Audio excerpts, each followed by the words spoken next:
Hi, I'm Noura Howell. I'm presenting on behalf of my co-authors, Laura Devendorf is here, Tomás, Alfonso, Vega, Gálvez, Rundong, Tian, and Kimiko, Ryokai. Today I'd like to talk about tensions of data-driven reflection, a case study of real-time emotional biosensing. In this project, we designed and deployed a biosensing and biodisplay garment and invited pairs of friends to wear these shirts throughout daily life. This particular case study surfaced some interesting tensions, but before getting into specifics, I want to put this in a broader context of emotional biosensing.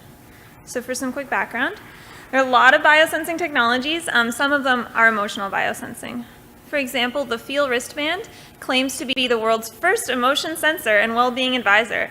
It automatically detects and tracks joy, stress, and sadness to help you monitor your weekly and monthly progress, discover key emotional patterns.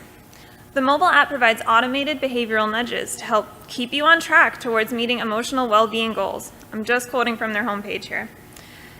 Affectiva uses video of faces to detect emotions like joy, contempt, and anger to help provide unfiltered consumer emotional responses.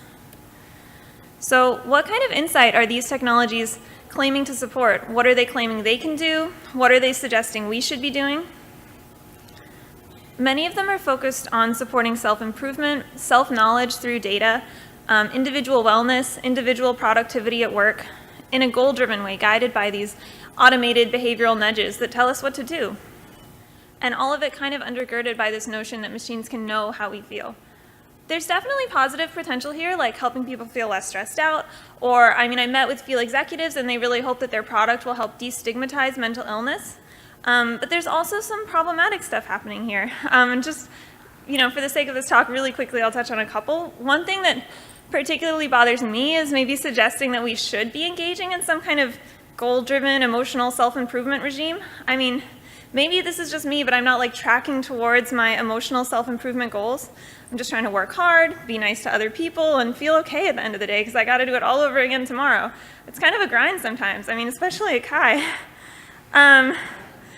Also, this individual emphasis on stress management can run the risk of suggesting that it's the individual's responsibility to handle that stress, instead of acknowledging that there are a lot of broader societal problems. I'm from the US, we have major issues with structural racism and poverty, and that's really stressing people out. You have an app telling someone to take a few deep breaths, that's not going to change the source of that stress. So, overall, that's a huge hand-wavy summary, but I think a lot of these approaches are too limited. And I take that as an opportunity for design research to broaden the design space. So we as a design community can explore what are critical alternatives to these approaches? How can we reconfigure emotional biosensing to support alternative values, alternative ways of feeling, different ways of experiencing daily life? This is building on a line of questioning raised by Elton et al. In their article, Fitter, Happier, More Productive, What to Ask of a Data-Driven Life. In particular, I'm focusing on emotional biosensory data. So apologies up front, I don't have good answers for these questions. They're obviously huge questions. This paper, this project is just one tiny part of a much bigger picture. What this talk does offer is one case study of a technology probe that explores a slightly different way of engaging emotional biosensing in daily life, raising some seemingly positive interactions and some surprising tensions, as we'll see later. So thinking about how can we generate critical alternatives in this space, one way of doing that for me has been to think about materiality and authority. So as a tangible interaction designer, I was looking at all these products and saying, why are they all hard accessories or wristbands? Why are all the interfaces mobile phone screens? Why not something softer or something with different materials? What might be other ways of engaging with that data? And already at Chi, we've seen some great examples of other ways of doing this. I've also been thinking about authority. By that I mean many of these devices are claiming that machines can know how we feel, or that data and algorithms and technology have the authority to make those judgments. But what if instead of machines claiming to know how we feel, we as humans could just know how we feel? It sounds like common sense, right? We might actually already know how we feel and we don't need a machine to tell us. So maybe machines can support humans in interpreting their own feelings. And not just on an individual level, but socially too. Sometimes I talk to my friends and family about how I'm feeling. So we wanted to design something with different materials that would give humans more authority in interpreting their own feelings. Oops. Moving on to our design. We made Ripple, a garment with 3 color-changing pinstripes on the sleeve that respond to biosensory data. So we wanted to give humans more authority in interpreting their feelings to provide a resource for open-ended emotional reflection. Some prior work, led by Devendorf over here, shows the potential for thermochromic fabric information displays to support open-ended interpretation on garments worn in daily life. Thermochromic pigments change color in response to temperature. You can also initiate that change using electronics to generate the heat. This is a very slow, gradual change. It's not light emitting like LEDs. The particular biosensor embedded in this shirt is skin conductance. It's essentially how sweaty you are, but microfluctuations are associated with various kinds of arousal, such as feeling happily excited or feeling stressed out. Or, if you're really nervous, you might notice that your palms are kind of sweaty. The way the pattern responds to skin conductance is first one pinstripe changes color from gray to white, then fades back to gray. Then the next pinstripe changes, and then the next. Finally, they all fade back to gray. This takes about 10 minutes total, so it also creates a kind of delay effect, whereby people can see that a potential moment of excitement, vaguely defined, occurred sometime in the past 10 minutes. So we wanted to give people the final authority in interpreting their feelings, so we leveraged multifaceted ambiguity to invite human-driven interpretation of biosensory data. Skin conductance is inherently ambiguous, as we talked about, because it can indicate positive or negative excitement. Our sensor and algorithm are intentionally really simple, so it also just responds to sweating from physical exertion. Thermochromics respond to heat, so the display change could be responding to the presence of warm sunlight, or it could be inhibited by the presence of a cool breeze. And finally, we added override features, so wearers could manually start a display change or manually cancel a display change. So they can also fake or hide the display as they see fit. So this was really to reduce Ripple's perceived authority for participants. We intentionally wanted to foster moments when the display might seem flat out wrong. Participants could deny that it had anything to do with their feelings by attributing display changes to sweating or temperature, and they could share that socially or to themselves. And we did see those kind of interpretations with some participants.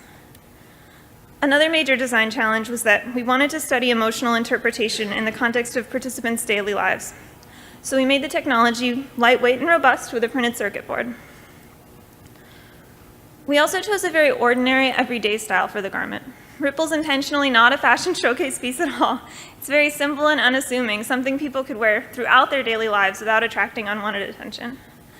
The design had to be simple, comfortable, accommodate a variety of body types and sizes, and differences in personal style. Something people could wear biking, doing the dishes, petting the cat. So moving on to our study, we invited people to participate in our study as pairs of friends or couples to foster social interpretation. So during a short intro meeting, I introduced skin conductance and the display, exactly the same I introduced it to you. I kept that really short and consistent to make sure I wasn't priming people in different ways. So I explained how it can also change due to temperature or sweating or various kinds of excitement. Participants selected a garment to wear, and after that introductory meeting, they went about their daily lives wearing Ripple. For that period, they were given diary prompts asking them to document their experiences with text and photos. The next day, they met again with a researcher for a semi-structured post-interview about their experiences and interpretations of the display, which by that point they'd worn for about 8 to 20 hours. Moving on to some of our results. Participants enrolled Ripple in moments of reflection throughout daily life. They linked observed display changes in their feelings in a variety of contexts. As a subtle clothing-based display, Ripple was unobtrusively present throughout the many varied contexts of their daily lives. Some participants seemed to value the shirts for helping them reflect on their feelings. One participant enthusiastically described a philosophical moment with Ripple. He said, "I was calling my internet provider and I was pissed off. I was really angry. This is a common issue in the US. It made me reflect on how situations are clearly transmitted into my body, Because usually I think about emotion as something that's not physical or non-tangible, but this was like, no, dude, these are emotions. They impact your body." So maybe something about the data being displayed on the shirt, which is on the body, like in some sense clothing is literally the interface between our bodies and the world, helped him reflect on how emotions are embodied and physical. Ripple made those emotions more visible for him to reflect on. Sometimes the display prompted pairs to reflect on their feelings together. For example, spouses Alva and Brandt participated in this study just before moving out of the country, and they noticed Alva's shirt changing colors, and they attributed it to her stress about their upcoming move. And then it kind of prompted a conversation about how Brandt can best support her during this stressful period. So in contrast to individual-focused emotional biosensing technologies, Ripple prompted social emotional reflection and social support. Yet we also observed tensions emerging, even with the same couple. Some participants compared their displays and wanted them to change about the same amount. Over lunch, Alva noticed Brant's shirt changing, and she wanted, hers wasn't changing. She said, I felt kind of left out. I was like, I want my shirt to go off too. So she used the override on feature to manually initiate a display change. Brant, on the other hand, said he felt like his display had been going off nonstop during all of lunch, and so he used the override off feature. I think this kind of suggests a desire for their displays to change about the same amount, maybe to support a sense of shared emotional experience over lunch. But they also raise questions about what is an amount here anyway? As a designer, I tried to move away from an easily quantifiable display of emotion, but even with Ripple's highly ambiguous display, people are making comparisons about amounts of emotion. So one other tension that emerged, some participants seemed to map a lack of display response to a lack of emotion. One participant expressed concern that this shirt not responding might indicate that she was not a very emotional person. When her display changed at the end of the first meeting, her husband pointed it out by saying, according to the shirt, you have some emotions right now. In response, she broke into a huge smile and exclaimed, yes, I have emotions. And this is a picture of her in that moment smiling and looking at her shirt, changing colors. Her husband replied, see, you're not broken and unfeeling. I got the sense that he was quoting back to her a phrase she had been using because he's trying to reassure her. So Erica seemed to interpret a lack of display change as suggesting that she did not have feelings. She may have been having calm emotions the whole time, but Ripple didn't respond to that. Even though the shirt was highly ambiguous about what it was displaying, it still seemed to have shifted what counts as emotion for some participants, because it only responded to some kinds of emotion and not others. So reflecting on these findings, well, for some people, Ripple prompted a kind of reflection they found valuable. For other people, it seemed to have the potential to foster or aggravate insecurities. So I was pretty surprised at what happened with this study, and I definitely did not intend to foster these kind of upsetting interactions. But at the same time, it's this unexpectedness, which is why I love studying how things play out in daily life. Despite our design efforts to the contrary, Ripple still held a surprising degree of authority for some participants. Why didn't Erica just dismiss the display as flat out wrong, instead of worrying that she was broken and unfeeling? I think it's related to data having authority as a way of knowing, and I think the authority invested in biosensing technologies and the data produced by it makes it all the more important to carefully consider how the design of these technologies influences emotional interpretation. Even though we tried to downplay the authority of our design, Ripple still had a lot of power in the way users thought about and experienced emotions. In a sense, I think it mediated perception of emotion. It made excited emotions more present and more visible for participants to reflect on with its color-changing display, and then conversely, calmer emotions were less present because the display didn't respond in those instances. And then further, for some participants, it seems Ripple shifted their conception of emotion itself according to those display changes, where a display response was seen to indicate the presence of emotion, a lack of display response, a lack of emotion. So fostering open-ended interpretation seemed to also kind of open the door for these insecurities to come through, like people wondering if their feelings were normal or healthy. So something I'm thinking about now is maybe instead of fostering open-ended interpretation, designs could explicitly promote alternative narratives. Like, maybe you're probably fine just the way you are. That feels like so alternative these days. So technologies help to shape what counts as real, and biosensing technologies have the potential to shape how we think about and experience emotions. Coming back to some of our bigger questions. Taking it back up a level, we started by asking, what are critical alternatives with emotional biosensing? Ripple is a technology probe that explores some possibilities, raises some tensions, but what might be other alternatives? What are ways we can reframe or broaden the design space with emotional biosensing? To be clear, these directions I'm talking about, lots of people are already working on it, too many to cite everyone, but I just wanted to group these together as some future directions I'm thinking about. Relating to authority, designing for contestability can help people leverage data and data displays while still being able to contest or deny machine interpretation in favor of human interpretation. Shifting the focus from the individual to the social also raises new possibilities. Ripple sometimes prompted social interpretations and moments of social support, but this could go a lot further. As another example, biosensing technology for wellness often frames mindfulness as a tool to help people reduce stress or be more productive. But what about mindfulness not as a tool, like mindfulness? And what even counts as biosensory data, and what can we do with it? Ripple and other work has looked at supporting reflection, but as another example, Ryokai et al. Sensed laughter and created tangible displays of that laughter to foster cherishing and celebrating moments of laughter with loved ones.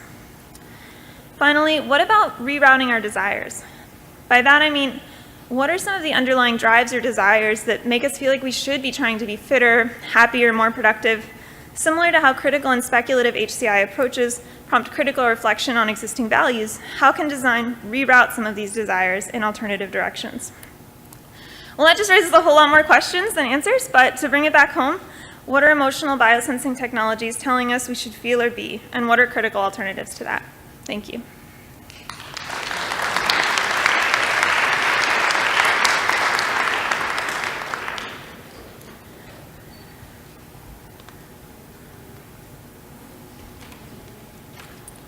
Questions, please. Hi, nice talk. Thank you very much. I wondered if you could just tell us a little bit about how you designed Ripple. It seems like such a simple set of interactions, but I'm sure there's more to it, and I'd love to hear more about that. Oh, thanks. Yeah, I think we wanted it to be something that other people could notice, but something so subtle that they wouldn't really notice unless you clued them into it.